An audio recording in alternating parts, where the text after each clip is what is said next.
नमस्ते, मी Rupanwar sir, unique गुरुकुल क्लासेसचे संचालक. तर आज बऱ्याच विद्यार्थ्यांना हा प्रॉब्लेम आलेला होता 10वीच्या की याचं सोल्युशन किंवा याचं जे प्रूफ आहे ते कशा पद्धतीने असेल. तर आपण ते उदाहरण लिहिलेलं आहे, सगळ्यांनी व्हिडिओ पाहून घ्या. याच्यामध्ये बघा, इथं फर्स्ट टर्म आपण अरिथमेटिक प्रोग्रेशन जे आहे ते आपल्याला दिलेले आहे T1. फर्स्ट टर्म आपण कशाने इंडिकेट करतो? T1 ने. त्याला आपण a इज इक्वल टू लिहूया p, जे गिवन दिलेलं आहे ते लिहितोय.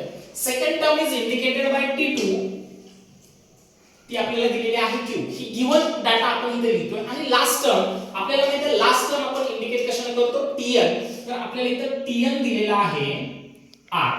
हा गिवन डाटा आहे आपल्याकडे. आणि ह्या दिलेल्या डाट्यावरून आपल्याला काय करायचं आहे? हे प्रूव्ह करायचं आहे. आपल्याला प्रूव्ह काय करायचं आहे? सम ऑफ ऑल टर्म्स इज दाखवायची q plus r minus 2p into p plus r divide 2 in bracket q minus p.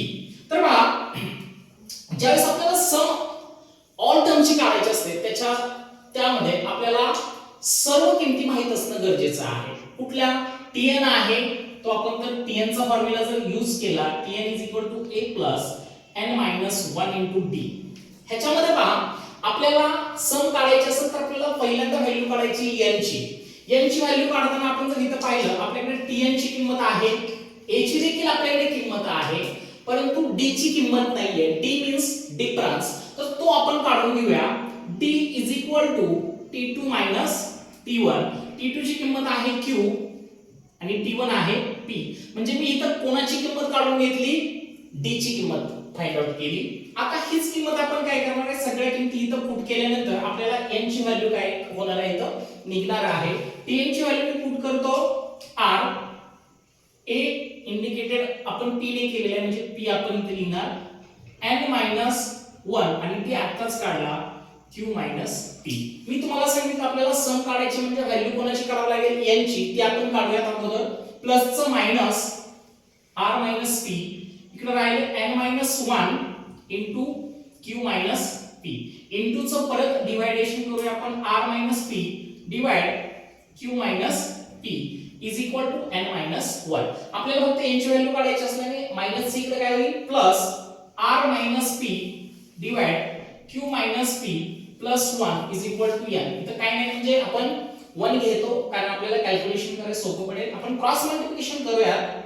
1 ने r मायनस p ला जर मल्टिप्लाय केलं तर r मायनस p राहील, आणि q मायनस p ने जर आपण इकडून मल्टिप्लाय केला तर q मायनस p राहील. डिवाइड ह्याने 1 ला जर मल्टिप्लाय केलं q मायनस p ने, तर आपलं q मायनस p च आन्सर असणार आहे इज इक्वल टू n.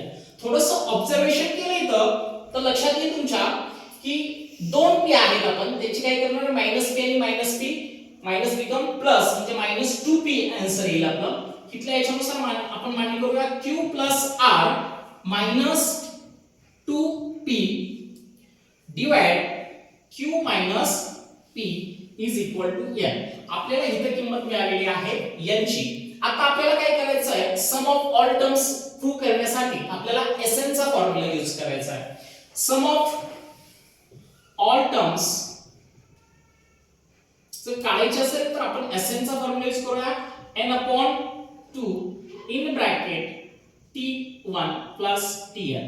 हा फॉर्म्युला काय यूज केला? कारण आपल्याकडे फर्स्ट टर्म आणि लास्ट टर्म आहे, त्यामुळे आपण t1 प्लस tn चा फॉर्म्युला यूज करतोय.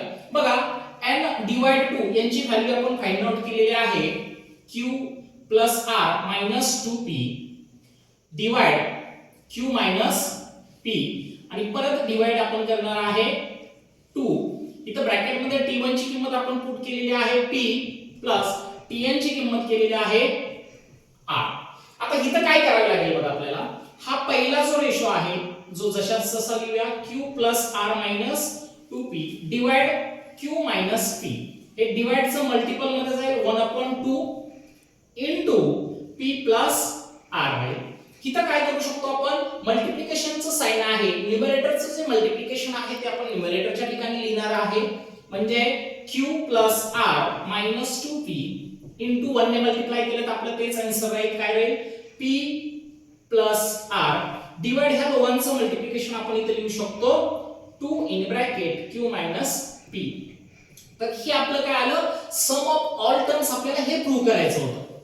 हे जे आहे ते आपण या ठिकाणी काय केलेलं आहे, प्रूव्ह केलेलं आहे. हॉट्स क्वेश्चन आहे हा शेवटच्या क्वेश्चन मध्ये 3 मार्कासाठी हा बोर्डाला विचारला जातो. तर व्यवस्थित याच्यामध्ये तुम्ही एकदा रिपीट करा, एकदा समजून घ्या आणि व्यवस्थित त्याचा सराव करा. धन्यवाद.